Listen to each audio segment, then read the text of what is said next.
Hi viewers, మనం వచ్చేసి Telangana government second language చూస్తూ ఉన్నాము తెలుగు. ఇది అందరికీ తెలిసిందే. అంగూరు పండు అంటే ద్రాక్ష పండు.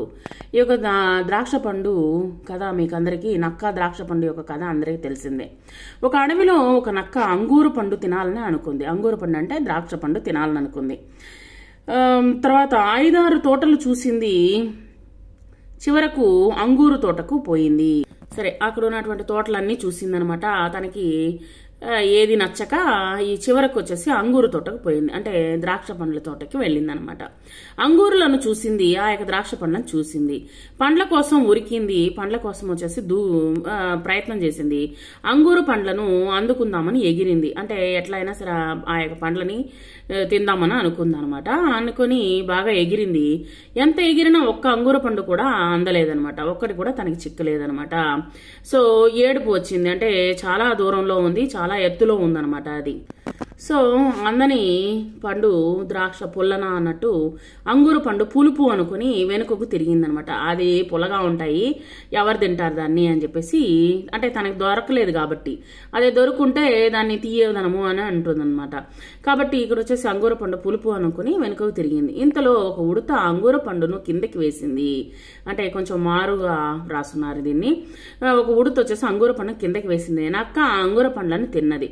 అంగూర పండు ఎంతో పసందు అనుకుంటూ ఇంటికి పోయింది, అంటే బాగా తీయగానే ఉందన్నమాట ఆ యొక్క పండు. సో ఉడత యొక్క సహాయంతో ఒక అంగూర పండుని తిని అక్కడి నుంచి తన ఇంటికి వెళ్ళిపోయిందనమాట నక్క. ఇక్కడ కొన్ని పదాలు ఉన్నాయి, దాన్ని చదువుదాము. ఇలా, ఉమ, ఎర, ఏరు, 5, పాము, 100, కాలు, ఇటుక, ఉరుము, ఎద, 7, ఐసు, 6, 3, ఊరు, ఇరుసు, ఉడుము, ఎండ, ఏకల, ఏకం, 5వ, నాలుక, కూడు, కలువ, ఇసుక, ఉరుకు, ఎవరు, ఏనుగు, 5గురు, 4, దూడ, ఎలుక, ఇంపు, ఉంగరం, ఎరుపు, ఏకాంతం, ఐరావతం, 16, 13, నలుగురు. కింది పదాల్లో గీత గీసినటువంటి అక్షరాల్లోని తేడాను గుర్తిస్తూ చదవండి.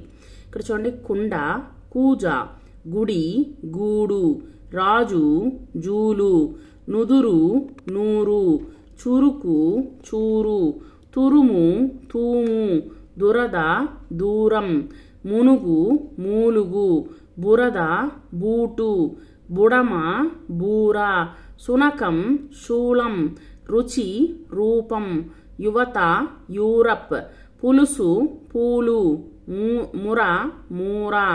ఇక్కడ చూడండి, కొన్ని పదాలు ఉన్నాయి, బొమ్మలను చూడండి, వాటి పేర్లను రాయండి. ఇక్కడ వచ్చేసి పావురము, ఉంగరము, ఏడు, తర్వాత కుండ, ఆవు, దూడ, బాండలి.